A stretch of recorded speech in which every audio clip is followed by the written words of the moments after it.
ایک صف بن گئی ہے مظلوموں کی ایک طرف، جی حق پرستوں کی ایک طرف اور ظالموں کی ایک طرف. کسی نے خوبصورت لکھا تھا کہ ایک طرف فلسطین والے جمع ہیں اور ایک طرف ایپسٹین والے جمع. جی جی. ہم اپنی اگلی سٹوری کی جانب آنا چاہیں گے. میڈیا ٹیم سے گزارش کریں گے کہ انڈیپینڈنٹ کی ایک خبر ہے جی اس پہ ہم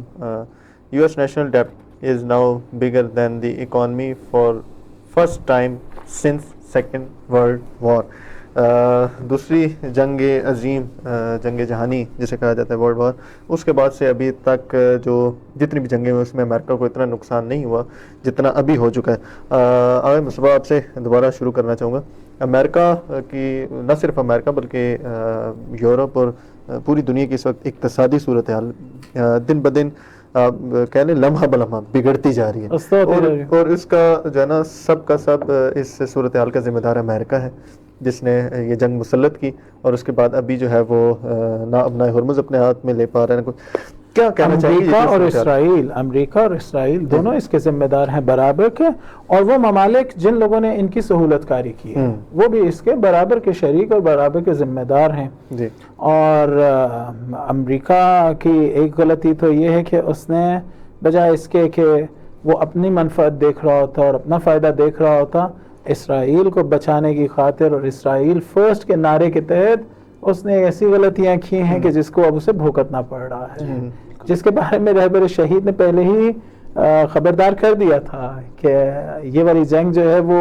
چونکہ ٹرمپ بار بار کہا کرتا تھا کہ ہمارے پاس بہت بڑی طاقت ہے اور ہمارے پاس بہت بڑی فوج ہے، رہبر معظم شہید کے جملے ہیں کہ بعض اوقات اتنی بڑی طاقت بھی اور بہت دنیا کی سب سے بڑی فوجی طاقت بھی اس طرح سے بعض اوقات تھپڑ کھاتی ہے کہ دوبارہ اٹھ نہیں سکتی ہے. ابھی میرے خیال میں اسی رہبر کی جو پیشن گوئی تھی وہ متحقق ہو رہی ہے، اور اس کا ایک اور کبھی بھی تاریخ میں اس طرح سے نہیں ہوا تھا کہ یعنی یہ جنگ عظیم دوم کے بعد، دوسری جنگ عظیم کے بعد امریکہ کا جو داخلی ڈیپٹ ہے وہ اس کے GDP سے بڑھ جائے. ابھی پہلی دفعہ اس طرح سے ہوا ہے کہ بعض اسٹیٹس میں پیٹرول کی قیمت، ہر گیلن کی قیمت جو ہے وہ $6 تک پہنچ گئی ہے، جو ایک اچھی خاصی یعنی جی وہاں پر لوگ اب اس وقت مشکلات محسوس کر رہے ہیں. یہ مشکل جو پیٹرول کی اور اس کی قیمتوں کی میں زیادتی ہوئی ہے وہ صرف دوسرے ممالک نہیں ہیں، خود امریکہ تک. حالانکہ امریکہ کے پاس بہت بڑے آئل ریزروز ہیں، وینزویلا کا آئل چوری کر رہا ہے، لیکن اس کے باوجود ایسا نہیں ہے کہ وہ سنبھال پائیں گے، اس کو سنبھال نہیں سکیں گے. بالآخر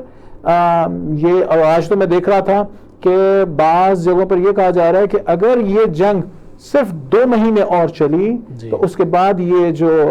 کروڈ آئل کی قیمت ہے برنٹ میں وہ $200 کو چھو جائے گی. اس وقت تو پھر ناقابل کنٹرول ہوں گی یہ چیزیں. پوری دنیا دیکھیں، پوری دنیا جو متاثر ہے اس جنگ سے اس وقت، یعنی آپ یورپ دیکھیں، امریکہ دیکھیں، خود یہ ایشیا کے ممالک دیکھیں، اس میں ممکن ہے بعض لوگ جس طرح سے بعض جگہوں پہ میڈیا میں کوشش کی جاتی ہے کہ ایران کو اس کا قصوروار ٹھہرایا جائے.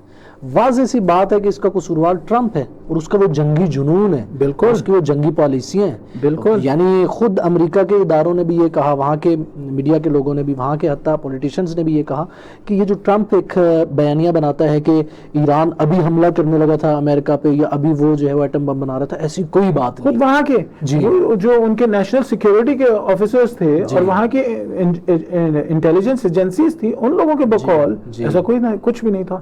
نہ ایران نیوکلیر بم بنانا چاہ رہا تھا، نہ کوئی امیوننٹ تھریٹ تھی ایران کی طرف سے جس کو وہ لوگ روکنے کے لیے آتے، بلکہ خود یہ سیاستدان روبیو کا بیان تھا کہ ہمیں پتا تھا کہ اسرائیل حملہ کرنے لگا ہے. خود اس کا ٹرمپ کا بیان تھا کہ ہمیں پتا تھا کہ اسرائیل حملہ کرنے لگا ہے، اور اسرائیل نے چونکہ حملہ کرنا تھا لہٰذا ہم نے اس کے ساتھ مل کر. جو خود کو سپر پاور کہتے ہیں، اتنے چھوٹے سے اسرائیل کے ہاتھوں استعمال ہو جاتے ہیں اور یوز ہو جاتے ہیں. یہ عجیب بات ہے، نہیں معلوم اس میں ایپسٹین فائلز کا چکر ہے، کیا چکر ہے، لیکن ایسے ان کے ہاتھوں یہ ایپسٹین فائلز کا ایک لوگ احتمال دیتے ہیں کہ اسرائیل کے پاس ان لوگوں کی ویڈیوز ہیں اور جنہیں وہ استعمال کر سکتے ہیں، اور اس سے بچنے کے لیے یہ لوگ بلیک میل ہوتے ہیں اور پھر جو کچھ بھی وہ اسرائیل کہتا ہے انہیں کرنا پڑتا ہے.